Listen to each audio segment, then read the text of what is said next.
ஹல்லேலூயா. கர்த்தர் நல்லவர், அவர் என்றென்றும் என்றென்றைக்கும் மாறாத தேவன். ஆமேன். நம்ம மாமா பாட்டு பாடின மாதிரி, இதோ மனுஷரின் மத்தியில் தேவாதி தேவன் வாசம் செய்கிறார். ஆமேன். நம்மளை தெரிந்து கொண்டிருக்கிறாருங்க. அவர் நம்ம மத்தியில் வாசம் செய்யணும்னு அவர் ஆசைப்படுறாரு. ஆமேன். நம்ம அவர் மறந்துடுறோம். நம்ம சிச்சுவேஷன்ஸை பார்த்துட்டு நம்ம மறந்துடுறோம். குடும்பத்தை பார்த்துட்டுன்னா ஒரு இக்கட்டான சூழ்நிலை வரும்போது நம்ம என்ன பண்ணுறோம், தேவனை மறந்துடுறோம். ஆனால் தேவன் எந்த நேரமும் நம்ம நினைவாகவே இருக்கார். பாருங்கள், அருமையான பாடல். இதோ மனுஷரின் மத்தியில் தேவாதி தேவன் வாசம் செய்கின்றாரு. ஹல்லேலூயா. ஆமேன். தேவனுடைய நோக்கமே என்னன்னா, மனுஷனோடு எந்த நேரமும் பேசிக்கிட்டே இருக்கணும். ஆமேன். தேவனுடைய பிரதானமான நோக்கம் அவர் நம்மளோடு சஞ்சரிக்க வேண்டும் என்று ஆசைப்படுறாரு. பாருங்கள், பிசாசோட நோக்கம் என்னென்னா, நம்ம மைண்டில் ஏதாச்சும் ஒன்று விதைச்சிட்டோம் அப்படின்னா நம்ம ஆட்டோமேட்டிக்காக இயற்கையாகவே என்ன பண்ணுவோம் அப்படின்னா, நம்ம தேவனை யோசிக்கிறத விட்டுட்டு உலக பிரகாரமான காரியங்களில் நம்ம ஈஸியாக யோசிக்க ஆரம்பிச்சிடுவோம். அப்புறம் அவிஸ்வாசம் வந்துடும். மாம்ச பிரகாரமாக லகுவாக ஈஸியாக நம்ம மைண்டை மாறிடும். பாருங்கள். ஆமேன். ஒரு வசனத்தை வாசிப்போம். யோவான் 15:15. யோவான் 15:15.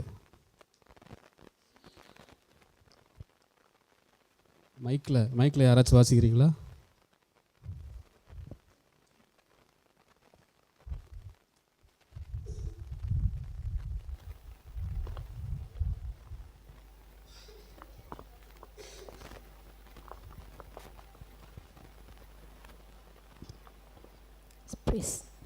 யோவான் 15:15 வாசிங்க.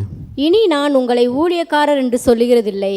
ஊழியக்காரன் தன் எஜமான் செய்கிறதை அறிய மாட்டான். நான் உங்களை சிநேகிதர் என்றேன். ஏனெனில் என் பிதாவினிடத்தில் நான் கேள்விப்பட்ட எல்லாவற்றையும் உங்களுக்கு அறிவித்தேன். ஆமென். இனி நான் உங்களை ஊழியக்காரர் என்று சொல்கிறதில்லை. ஊழியக்காரன் தன் எஜமான் செய்கிறதை அறிய மாட்டான். நான் உங்களை சிநேகிதர் என்றேன். ஏனெனில் பிதாவினிடத்தில் நான் கேள்விப்பட்ட எல்லாவற்றையும் உங்களுக்கு அறிவித்தேன். ஆமேன். நான் உங்களை சிநேகிதன் என்றார். பாருங்க. ஆமேன். நம்மளை நண்பர் என்று அழைக்கின்றார்னு ஒரு பாட்டு இருக்குது, நாங்கள் அடிக்கடி பாடுவோம் முதல்ல.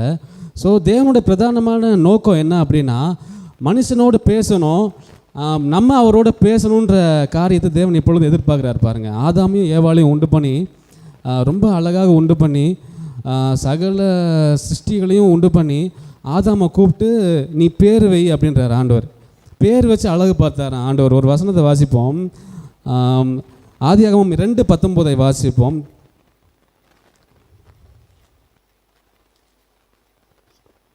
ஆதியாகமம் 2:19.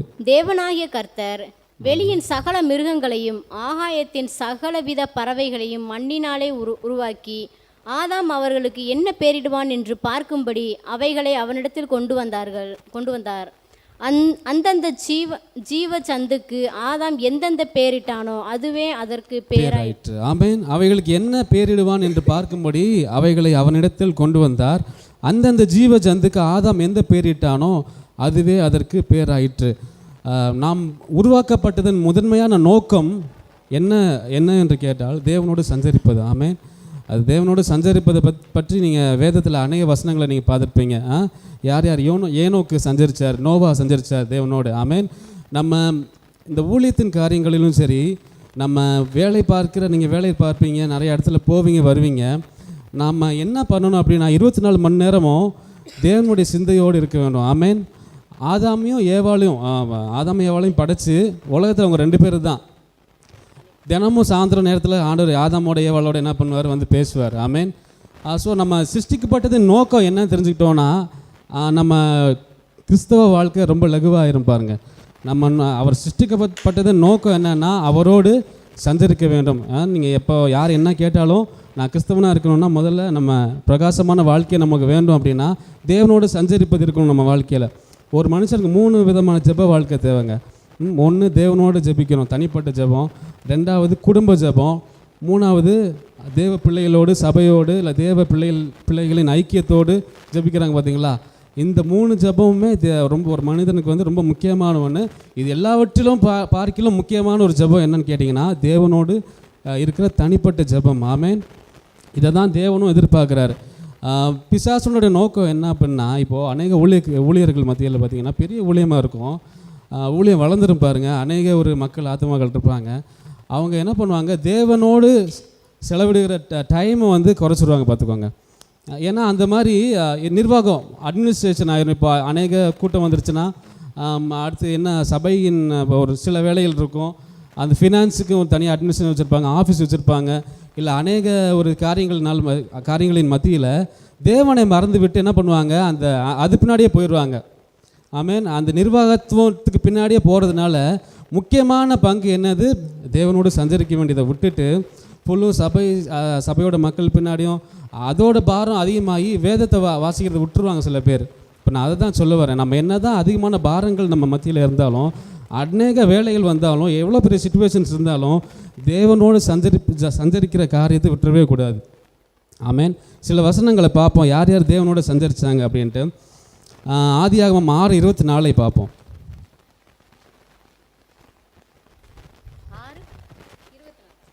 6:24 6:9 பார்ப்போம். மனுஷர் பூமியின் மேல் பெருக துவக்கி அவர்களுக்கு குமாரத்திகள் பிறந்தபோது, அதில் 6:9 நோவாவின் வம்ச வரலாறு. அதானே, அதான் அந்த நோவா தேவனோட சஞ்சரித்து கொண்டிருந்தான், அந்த வசனம் தானே. நோவாவின் வம்ச வரலாறு 6:9 அது.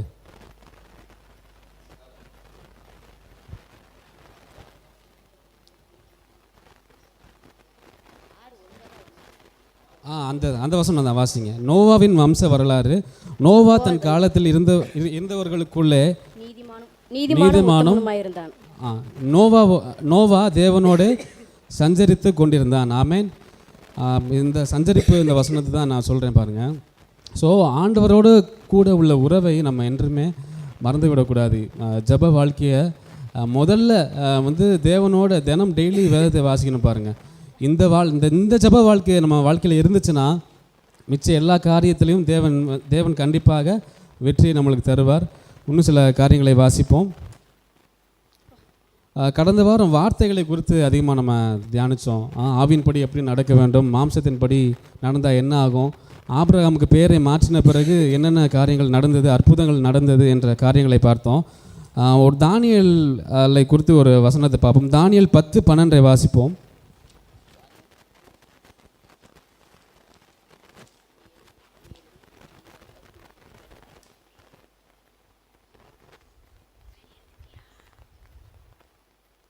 தானியேல் 10:12. அப்பொழுது அவன் என்னை நோக்கி, தானியேலே பயப்படாதே, நீ அறிவை அடைகிறதற்கும் உன்னை உன்னுடைய தேவனுக்கு முன்பாக சிறுமைப்படுத்துகிறதற்கும் உன் மனதை செலுத்தின முதல் நாள் துவக்கி உன் வார்த்தைகள் கேட்கப்பட்டது, உன் வார்த்தைகள் நிமித்தம் நான் வந்தேன். ஆமேன். இப்போ இந்த அதிகாரத்தை பார்த்தீங்கன்னா தானியேலோட ஜெபத்தை பற்றி நம்ம இங்கே பார்க்குறோம். தானியேல் 9வது அதிகாரத்தை நீங்கள் பார்த்தீங்கன்னா தானியேலோட ஜெபத்தை நீங்கள் அதிகமாக வாசிக்கலாம். தானியேல் எவ்வளோ அருமையாக அவரை தாழ்த்தி என்னென்ன தவறு பண்ணாங்களோ அதெல்லாம் சொல்லி அந்த ஜெபத்தின் வல்லமை ஜெபிக்கும் போது அந்த வார்த்தையின் வல்லமை பற்றி நான் அப்போது உங்களுக்கு சொல்கிறேன் பாருங்கள். அப்பொழுது அவன் என்னை நோக்கி, தானியேலே பயப்படாதே, நீ அறிவை அடைகிறதற்கும் உன்னுடைய தேவனுக்கு முன்பாக சீர்மைப்படுத்துகிறதற்கும் உன் மனதை செலுத்தின நாள் முதல் துவக்கி உன் வார்த்தைகள் கேட்கப்பட்டது, உன் வார்த்தைகளின் நிமித்தம் நான் வந்தேன். ஆமேன். பாருங்கள், இந்த பெர்சிய ராஜ்யத்தின் அதிபதி அந்த இவருக்கு விரோதமாக வரும்போது ஒரு அருமையான ஜெபத்தை தானியேல் ஏறெடுக்கிறத நம்ம பார்க்குறோம். அந்த தூதர் என்ன சொல்கிறாருன்னு பார்த்தீங்கன்னா, உன் வார்த்தைகளின் நிமித்தம் நான் வந்தேன். ஆமேன். இப்போது நம்ம பிரச்சனைகள் வரும்போது நம்ம ஜெபத்தில் என்னத்தை யூஸ் பண்ணுறோம்? வார்த்தைகளை யூஸ் பண்ணுறோம், விசுவாசமான வார்த்தைகளை யூஸ் பண்ணுறோம். விசுவாசமாக ஆண்டோட நாமத்தை சொல்லி அவருடைய வேத வசனத்தை சொல்லும் போது அதிசயங்கள் நடக்கிறது. ஆமேன். ஆமேன். இன்னொரு வசனத்தை பார்ப்போம். நம்ம எப்பொழுதும் தேவனுடைய வார்த்தைக்கு கீழ்ப்படுகிறவர்களாக இருக்க வேண்டும். ஆமேன். ஜெபிச்சா மட்டும் பத்தாது, வேதத்தை வாசித்தா மட்டும் பத்தாது, அதன்படி நடக்கிறவர்களாக நம்ம இருந்தால் தான் கிறிஸ்தவ வாழ்க்கையில் வெற்றிகளை நம்ம காண முடியும். சில வசனங்களை வாசிப்போம். யோவானை குறித்து சில காரியங்களை நாம் பார்ப்போம். லூக்கா 5ஆம் அதிகாரம் 1-10.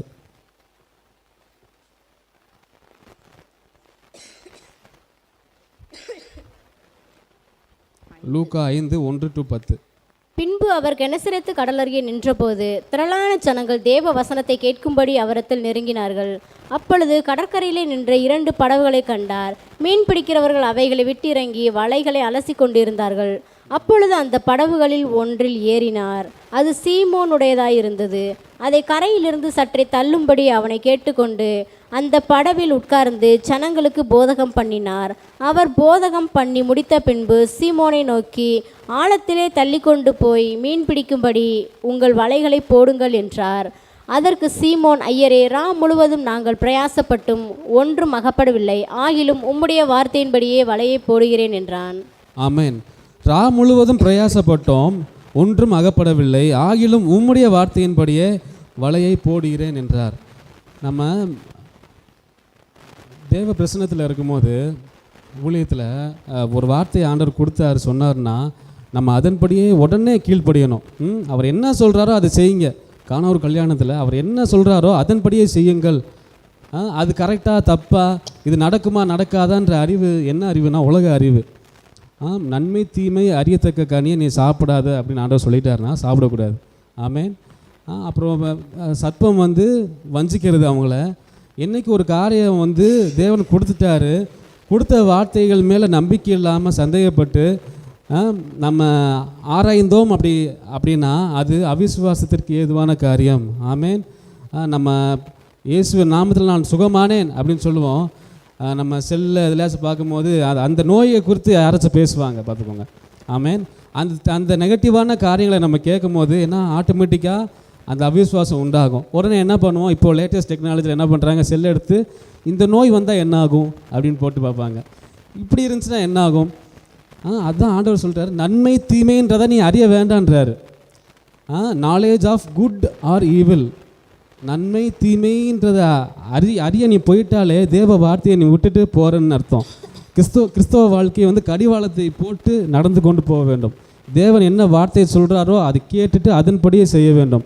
என்றைக்கு தேவ வார்த்தையை விட்டுட்டு சந்தேகப்பட ஆரம்பித்தோமோ நம்ம என்ன பண்ணுவோம், நன்மை தீமை அறியத்தக்க கனியை புரிச்ச மாதிரி நம்மளும் பாவம் செய்து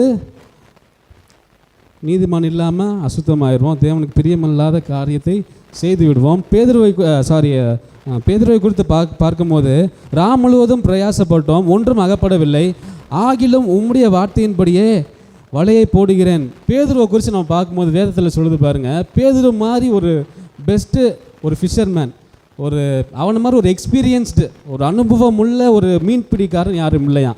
அவனுக்கு எப்போ எங்கே மீன் வலையை போட்டால் மீன் கிடைக்குன்னு கரெக்டாக தெரியுமா பாருங்கள். இயேசு வராரு அந்த இடத்துல, வந்தோடனே அதை திரளான ஜனங்கள் கூடி இருக்காங்க. அந்த அந்த அந்த கரை முழுவதும் எக்கச்சக்க ஜனங்கள். அவர் ஒரு இடத்த தேடுறாரு பாருங்கள். பேதுருவோட போட் வந்து காலியாக இருக்குது. பக்கத்தில் பேதுரு என்ன பண்ணுறாரு, அந்த மீன் பிடிக்காரங்களோடு சேர்ந்து வலையை அலசிக்கிட்டு கழுவிக்கிட்டு இருக்காரு. அப்போ என்ன பண்ணுறாரு, இந்த போட்டில் ஏறி பிரசங்கம் பண்ணலான்ட்டு போட்டில் ஏறுறாரு. பிரசங்கம்லாம் முடித்ததுக்கப்புறம் பேதுருவை பார்த்து சொல்கிறார் இந்த வசனம். சீமோன் பேதுரு அதை கண்டு, ஒரு வசனத்தை வாசிப்போம், 8வது அதிகாரம். சீமோன் பேதுரு அதை கண்டு இயேசுவின் பாதத்தை விழுந்து, ஆண்டவரே, நான் பாவியான மனுஷன், நீர் என்னை விட்டு போக வேண்டும் என்றார். இது வந்து அதுக்கப்புறம் தேவனுடைய உன்னுடைய வார்த்தையின்படியே வலையை போடுகிறேன், நன்மை தீமை வலையை போடுகிறேன். இது என்ன, எதுக்கு இந்த வசனத்தை நான் சொல்ல வரேன் அப்படின்னா, அவரோட இவர் வந்து இயேசு யார், ஒரு கார்பெண்டர், ஒரு தச்சன். இவருக்கும் மீன்பிடி தொழிலுக்கும் எந்த ஒரு சம்மந்தமே இல்லை. ஆனால் அவர் குறித்து ஒரு விசுவாசம் பேதுருக்கு வந்து இருந்ததுனால அவர் வார்த்தையை அப்படியே பேதுரு கேட்டு வலையை சொன்னபடியே போட்டார். அது மட்டும் இல்லாமல் நைட்டு நேரங்கள் தான் என்ன பண்ணுவாங்க, மீன் பிடிக்க போவாங்களாம். பார்த்துக்கோங்க, நைட் நேரம் தான் வலையை போட்டால் மீன்களுக்கு வெளிச்சம் தெரியாதனால வலையில் சிக்குண்டு போய் எல்லாம் மொத்தம் பிடிச்சிட்டு வருவாங்க. பகல் நேரத்தில் வந்து யாரும் போய் மீன் பிடிக்க மாட்டாங்க மேக்ஸிமம், ஏன்னா மீன் சிக்காது ரொம்ப. ஏன்னா வெளிச்சமாக இருக்க காரணத்தினால வலையை போட்டால் மீன் வலை எங்கே இருக்குது, மீன் பிடிக்க வர்றாங்கட்டு போயிடுமா பாருங்கள். ஆனாலும் தேவனுடைய வார்த்தையை பேதுரு விசுவாசித்து வலையை போட்டதுனால அநேக மீன்கள் சிக்கி படகு அண்டவர் அமிழ்ந்து போகத்தக்கதான ஒரு ஆசீர்வாதங்களை தேவன் கொடுத்தார். எதுக்காக நீங்கள் கொடுத்தாரு, அவருடைய வார்த்தைக்கு கீழ்ப்படிந்த ஒரே காரணத்தினால. இன்று நமக்கு ஒரு வார்த்தையை தேவன் கொடுக்குறாரு அப்படின்னா, எப்படி ஆதாமையும் ஏவாளையும் உண்டு பண்ணினப்போ தேவன் இந்த கனியை, நன்மை தீமை அறியத்தக்க கனியை நீ சாப்பிடாதன்னா சாப்பிடக்கூடாது. அதே மாதிரி தேவன் ஒரு வார்த்தையை சொன்னார், வாக்குத்தத்தத்தை சொன்னார்னா யார்கிட்டயும் போய் பிரதர் இப்படி நடந்துச்சு பிரதர் இப்படி பண்ணலாமான்னு கூட கொஸ்டின் நீங்கள் என்ன பண்ணக்கூடாது, கேட்கக்கூடாது. அது அவிசுவாசத்தின் அறிகுறி. அப்போனா நீ வே ஆஃப் அந்த நன்மை தீமை அறியத்தக்க காரியங்களை நீ பார்க்குற அப்படின்னு அர்த்தம். அவிசுவாசம் உண்டாகுதுன்னு அப்படி அர்த்தம். அது இப்போல்லாம் யார்ட்டும் கேட்குறது கூட இல்லை. என்ன பண்ணுறாங்க, நெட்டில் போட்டு பார்க்குறாங்க. இந்த நோய் வந்தால் என்ன ஆகும், இப்படி ஆயிருமா, இப்படி போகலாமா, அப்படி போகலாமா.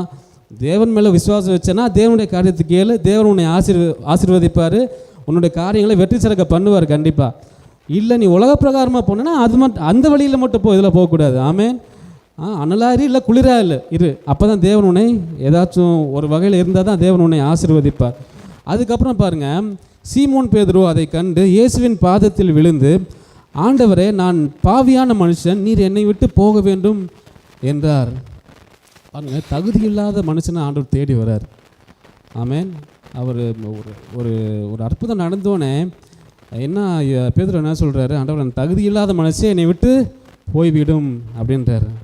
இப்போவும் கூட நம்ம அநேகர் சபைக்குள்ளே ஒரு சில பேர்லாம் பார்த்திங்கன்னா நல்லவங்களாக தான் இருப்பாங்க, ஒரு சில பாவத்தில் அகப்பட்டு இருப்பாங்க. அவங்க என்ன பண்ணுவாங்கன்னு பார்த்தா சபைக்குள்ளே கூட வரமாட்டாங்க. ஏன் பிரதர் வரமாட்டீங்க அப்படின்னு கேட்டால், இல்லை பிரதர் எனக்கு ஒரு சில பாவ காரியங்கள் இருக்குது, அதெல்லாம் நான் விட்டுட்டு தான் பிரதர் நான் சபைக்குள்ளே வருவேன். என் ஒய்ஃபு பிள்ளையெல்லாம் போகுது, ஆனால் நான் உள்ளே வரமாட்டேன் பிரதர். நான் அந்த வெளியே அந்த கேட்டு பக்கத்தில் நிற்பேன்.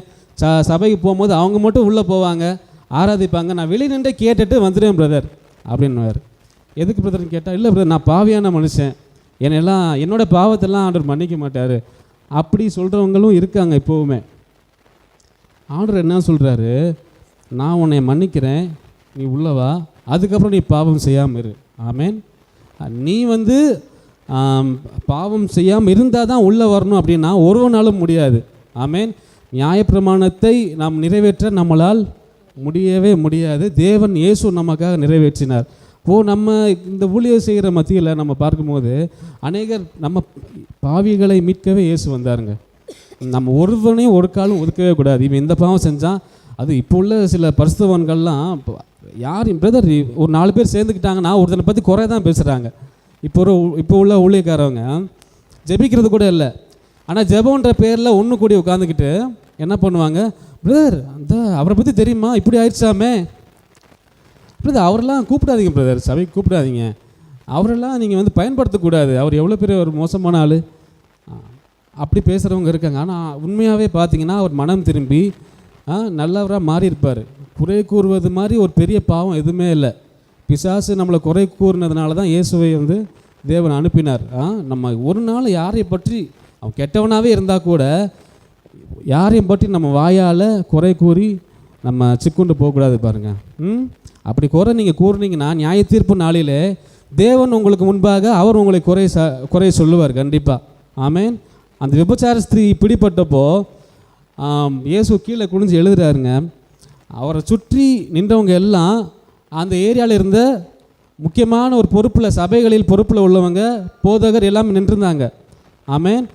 அந்த ஏற்கனவே ஒன் டைம் நான் இதை பற்றி பேசியிருக்கேன் இந்த சபையில் ஒன் டைமு. அந்த இடம் ஒரு ஜட்ஜ்மெண்ட்டு, ஒரு கோர்ட்டு மாதிரி. நேராக ஒரு கரெக்டான ஆள்கிட்ட அந்த விபசாரஸ்திரி மாட்டுறாங்க. இயேசு என்ன சொல்கிறாரு, உங்களில் யார் பாவம் செய்யாமல் இருக்கீங்களோ அவங்க கல்லை நீங்கள் வீசுங்க அப்படின்றார். ஸோ யாருக்கு விரோதமாக ஒரு தீர்ப்பு போகுது, குற்றம் சொல்லுகிறவர்களுக்கு விரோதமாக தீர்ப்பு போகுது. இந்த விபச்சாரஸ்திரியை பார்த்து என்ன சொல்கிறாரு ஆண்டவர், இனி போய் பாவம் செய்யாமல் இரு. ஆமேன். இயேசு என்னைக்கு வந்தாருங்க, நீங்கள் எப்படி இருக்கீங்களோ அப்படியே மாறிடுங்க.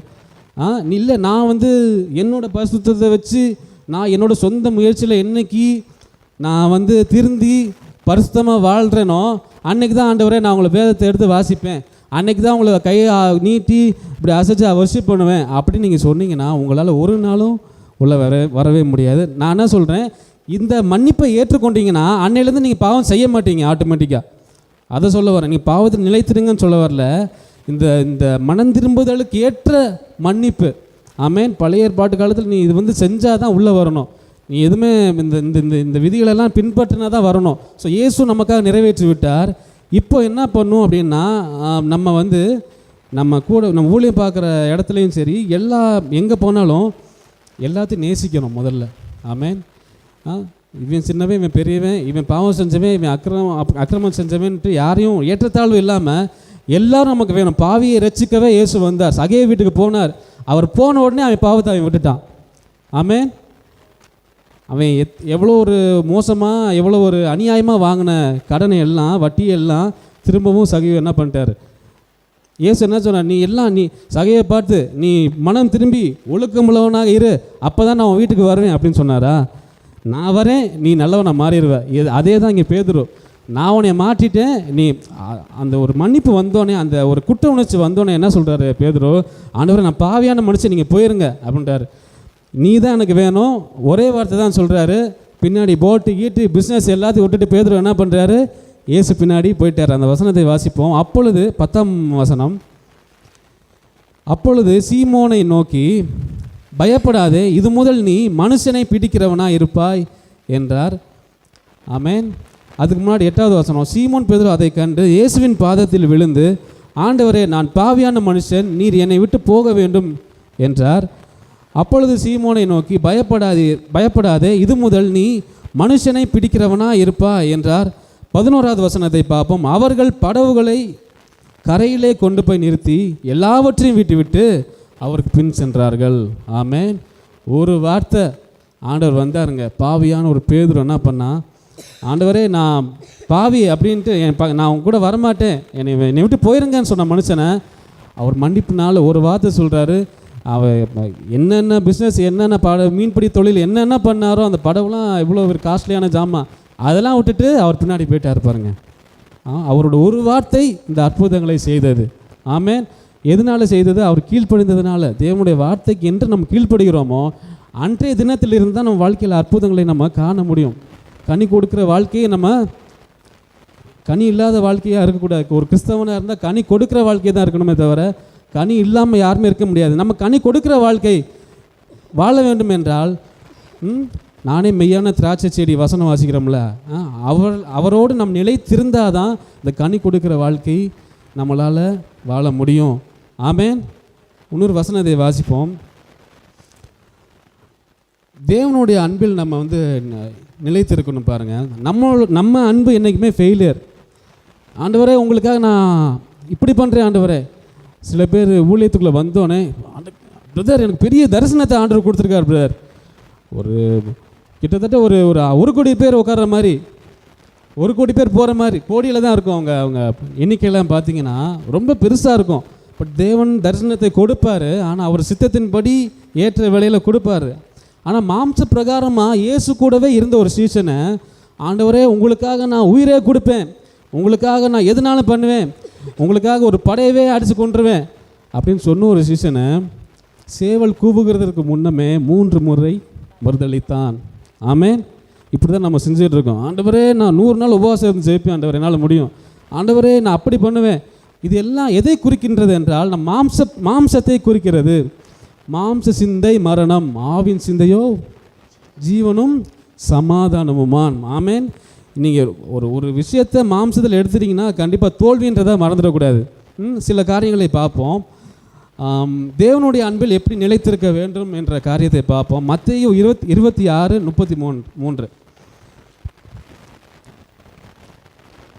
பேதுரு வாசிக்கிறீங்களா? பேதுரு அவருக்கு பிரதியுத்தரமாக, நிமித்தம் எல்லாரும் இடரல் அடைந்தாலும் நான் ஒரு காலும் இடரல் அடைய மாட்டேன்.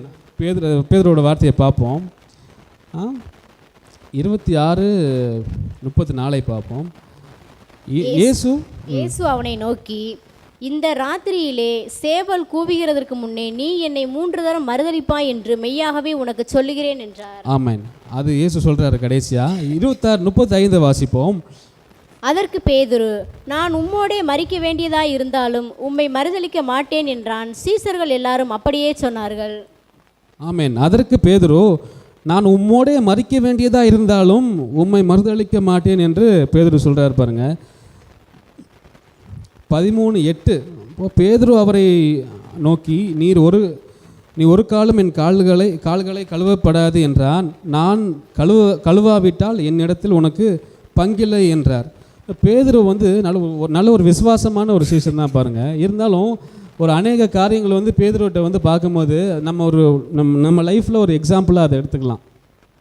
பேதுரு என்பதற்கு ஒரு அர்த்தம் என்ன அப்படின்னா, பீட்டர் அப்படின்னா ஸ்டோன் அப்படின்னு அர்த்தமா, கல். அது மீனிங் எடுத்து பார்த்தீங்கன்னா நீங்கள் பார்க்கலாம். கல் என்பதற்கு ஒரு அடையாளம் நீங்கள் பார்த்தீங்கன்னா பழைய ஏற்பாட்டில் நியாயப்பிரமாணத்தின் கட்டளைகள் எதில் எழுதப்பட்டிருக்கிறது? அந்த கல்லில். ஸோ அந்த கல்லோட அடையாளம் என்ன அப்படின்னா நியாயப்பிரமாணத்தை குறிக்கிறது. நியாயப்பிரமாணம்னா என்ன அப்படின்னா மாம்சத்தை குறிக்கிறது. ஏன்னா நீங்கள் மாம்சத்தில் செஞ்சால் நீங்கள் நீதிமான் ஆகலாம். நம்ம சுய முயற்சி குறிக்கிறது. ஆமேன். நம்ம இது செஞ்சால் பொய் சொல்லாமல் இருக்கணும். இந்த மாதிரி முழுவதுமாக அந்த ஸ்டோன் பேதுரு அப்படின்னா ஸ்டோன் அந்த நியாயப்பிரமாணத்தின் கல்லை குறிக்கிறது. ஸோ இது என்ன சொல்ல வரேன்னா, இந்த மாதிரி பேதுரு சுய முயற்சியை, அதாவது என்னோட அன்பை தேவனுக்கு நான் வெளிப்படுத்துகிறேன்னு சொல்லி இந்த மாதிரியான வார்த்தைகளை பேதுரு பேசுகிறாரு பாருங்க. அதுதான் சொல்ல வரேன். இயேசு அவனை நோக்கி, இந்த ராத்திரியிலே சேவல் கூவுகிறதற்கு முன்னமே 3 தரம் மறுதளிப்பா என்று மெய்யாகவே உனக்கு சொல்லுகிறேன். ஆண்டவர் சிம்பிளாக சொல்லிட்டார் பாருங்க. அவன்கிட்ட சொல்லி தான் செய்கிறாரு, சொல்லாமல் ஒன்றும் இல்லை. சொன்னாலுமே என்ன பண்ணுறார்? 3 முறை கடைசியாக சிலுவையில் அடிக்கப்படுவதற்கு முன்பதாக 3 முறை பேதுரு என்ன பண்ணுறாரு? மறுதளிக்கிறார். அவர் சொன்னபடியே அப்படியே ஆயிற்று. ஆமென். ஸோ நம்ம என்ன பண்ணணும் அப்படின்னா, தேவனுடைய அன்பை சார்ந்து நம்ம என்னைக்கு இருக்கோமோ அன்னைக்கு தாங்க நம்ம வாழ்க்கையில் வெற்றி. யோவானை குறித்து பார்க்கிறோம். இயேசுவுக்கு மிகவும் அன்பான சீஷனில் யோவான் தானா. எப்போவுமே யோவான் எப்படின்னா வாயால் எதுவும் தேவையில்லாத காரியங்களை பேசாமல் அவரோட மார்பில் சாய்ந்து கொண்டு தான் இருப்பாராம் பாருங்கள் பேதுரு. அவரோட அன்பிலே சாய்ஞ்சிருக்காராம். வசனம் என்ன சொல்லுது? என்னுடைய அன்பிலே நிலைத்திருங்கள், பிதா என்னில் அன்பாக இருக்கிறது போல நானும் உங்களில் அன்பாக இருக்கிறேன், என்னுடைய அன்பில் நிலைத்திருங்கள். யோவான் 15:9 இந்த வசனத்தை வாசிப்போம்.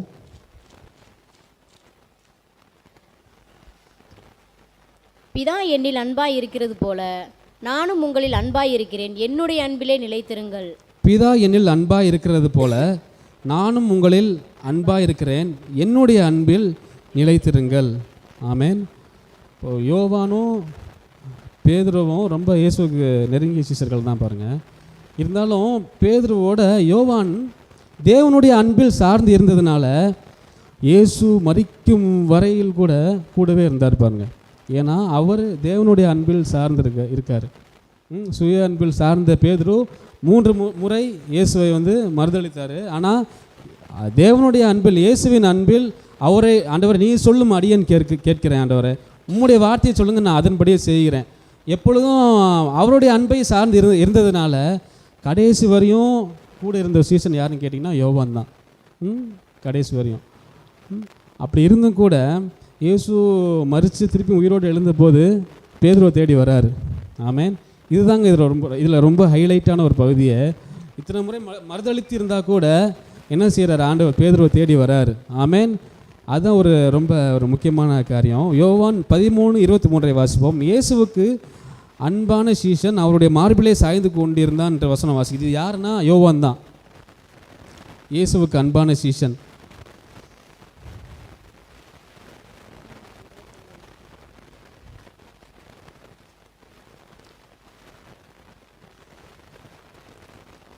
ஹல்லேலூயா.